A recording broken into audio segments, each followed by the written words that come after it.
భారత రాష్ట్ర సమితి ఆవిర్భావ దినోత్సవం ఇవాళ. దీన్ని నిరాడంబరంగా జరుపుకోనుంది కారు పార్టీ. పార్లమెంట్ ఎన్నికల నేపథ్యంలో పార్టీ ఆవిర్భావ దినోత్సవం రోజు నిర్వహించే ప్లీనరీని ఈ విడత నిర్వహించట్లేదు. Party working president KTR Telangana భవన్లో పార్టీ జెండాను ఆవిష్కరిస్తారు. జిల్లాల్లో పార్టీ నేతలు ఆవిర్భావ వేడుకల్లో పాల్గొననున్నారు.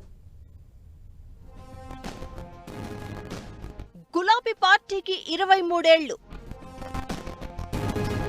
ఈసారి నిరాడంబరంగా పార్టీ ఆవిర్భావ వేడుకలు.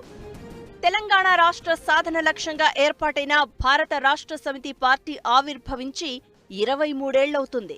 ప్రతి ఏటా పార్టీ ఆవిర్భావ దినోత్సవాన్ని ఘనంగా నిర్వహించడం గులాబీ పార్టీకి ఆనవాయితీగా వస్తుంది.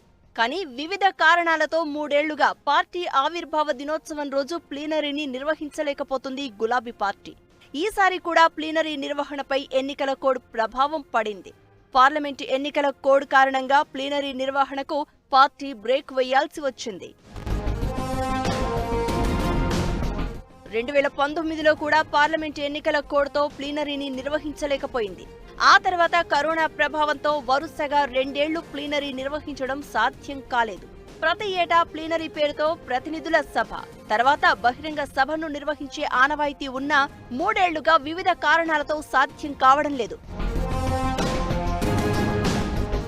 తెలంగాణ రాష్ట్రాన్ని సాధించాలన్న లక్ష్యంగా 23 ఏళ్ల క్రితం జలదృశ్యం వేదికగా 2001 ఏప్రిల్ 27న తెలంగాణ రాష్ట్ర సమితిని మొదలుపెట్టారు కేసీఆర్.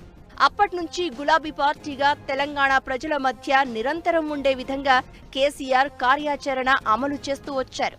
దాదాపు 12 ఏళ్ల పాటు తెలంగాణ ఉద్యమాన్ని ముందుండి నడిపించారు. ఈ సమయంలో పార్టీ ఎన్నో ఎత్తుపల్లాలను చూడాల్సి వచ్చింది. అయినా రాష్ట్ర సాధన ఏకైక లక్ష్యంగా రాజకీయ పార్టీలన్నీ తెలంగాణ నినాదాన్ని అందుకోగా తప్పని పరిస్థితిని సృష్టించారు గులాబీ బాస్. 2014 జూన్ 2న తెలంగాణ రాష్ట్ర ఏర్పాటు తర్వాత రాష్ట్ర తొలి ముఖ్యమంత్రిగా కేసీఆర్ కు పట్టం కట్టబెట్టారు ప్రజలు. ఆ తర్వాత జరిగిన ఎన్నికల్లో కూడా రెండోసారి కేసీఆర్ కి అధికారం ఇచ్చారు. రాష్ట్రంలో గులాబీ పార్టీకి తిరుగులేదని భావించిన కేసీఆర్ జాతీయ రాజకీయాల్లో చక్రం తిప్పాలని తెలంగాణ రాష్ట్ర సమితి పేరును భారత రాష్ట్ర సమితిగా మార్చారు. జాతీయ స్థాయిలో పార్టీ కమిటీలను నియమించారు. పొరుగు రాష్ట్రాల్లో సభ్యత్వ నమోదును మొదలుపెట్టి రాజకీయంగా అక్కడ గుర్తింపు తెచ్చుకునే ప్రయత్నం చేశారు. కానీ అనూహ్యంగా రాష్ట్రంలో జరిగిన అసెంబ్లీ ఎన్నికల్లో ప్రతిపక్ష పార్టీగా బీఆర్ఎస్ రాష్ట్రానికే పరిమితం కాక తప్పలేదు.